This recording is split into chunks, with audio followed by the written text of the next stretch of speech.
We're told, if we Google, how many languages does Pope Leo XIV speak? And then we get, in addition to his native language of English, because of course he's the American Pope, Leo speaks Spanish, Italian, French, Portuguese, along with some German. He can also read Latin. So here it doesn't claim that he speaks Latin, but of course he can read it. And today we're going to check that, in fact. So today we're going to check Pope Leo XIV. I'll read it Leo because it's English. I'm speaking English, but like in Latin, it would be Leo.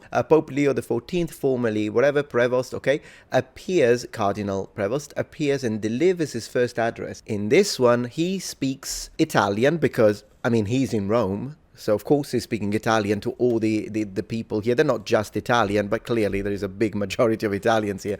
So, in Rome, he's speaking Italian, and we'll see how he does. We'll check his pronunciation, we'll check his pace, his intonation. Although, I do have to underline one thing, is that when you speak about intonation, you have to consider the context in which anything is said.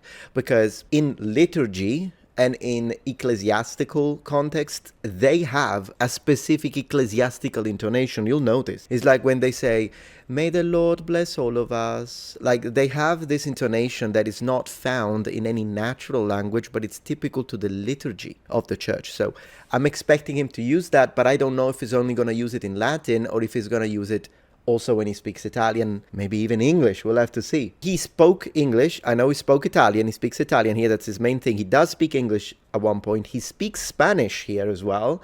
And then I think, if I'm not wrong, towards the end he does, this one, the benediction is entirely in Latin. So, of course, it's going to be ecclesiastical Latin, but it'd be funny. Sometimes the purists of classical Latin get so mad. Like, I made a couple of videos when I use classical Latin, as you know, because I read classical literature. I speak about Roman names, ancient Rome. So, of course, I'll use classical or restored pronunciation, which is pretty much how the Romans spoke, as opposed to how we speak or read Latin in the Italianate pronunciation, which is ecclesiastical.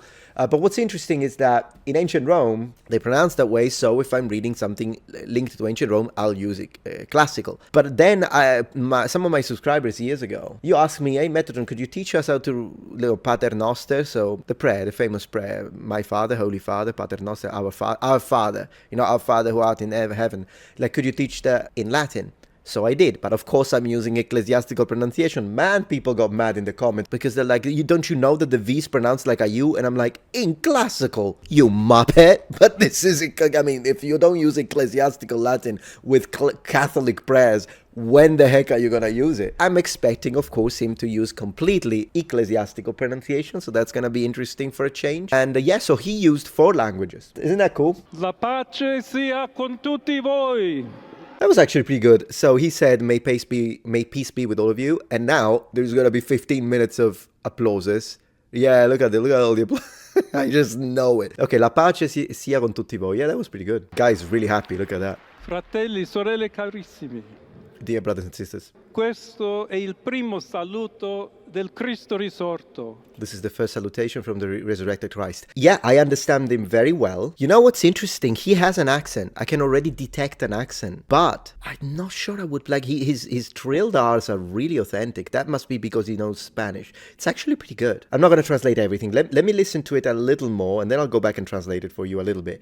But let me listen to it a little more. Il buon pastore che ha dato la vita per il gregge di Dio. Anch'io vorrei che questo saluto di pace entrasse nel vostro cuore, raggiungesse le vostre famiglie, a tutte le persone. Yes, so he clearly has a foreign accent, but it's not too strong. So if someone right now he's reading, but if someone told me he speaks Italian fluently, I would believe it right now, because his Italian is actually good. It's good. That's good Italian. He has an accent. I can immediately tell he's not native, but it's pretty good. So he pronounces it as someone who has had definitely experience with Italian. Questo è il primo saluto del Cristo risorto. I already did that. Il buon pastore. The good shepherd. Che ha dato la vita per il gregge di Dio. Who gave his life for the flock of God. Anch'io vorrei che questo saluto di pace. I too would like this salutation of peace, this greetings of peace.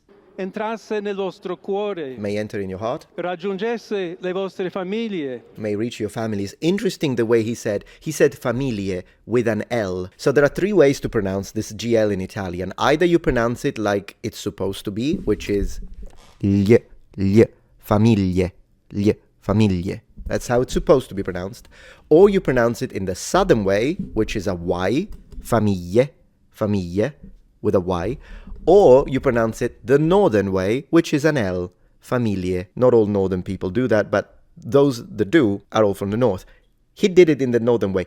Makes sense because the standard way, it's actually the hardest. It can be tough A tutte le persone, to everyone, ovunque siano, wherever they may be, a tutti i popoli, to all the people, a tutta la terra. to the entire earth.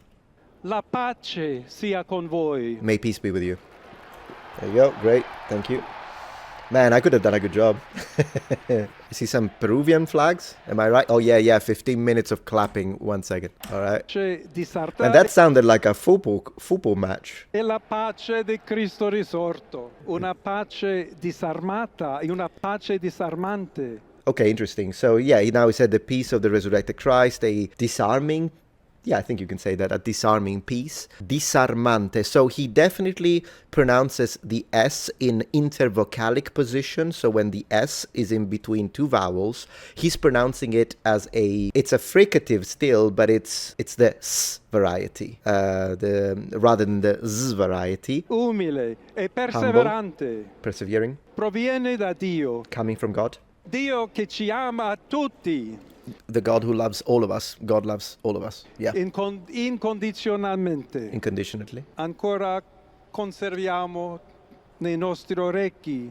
Oh, that's interesting. Still, we keep in our ears. He said i nostri orecchi, which is masculine for our ears.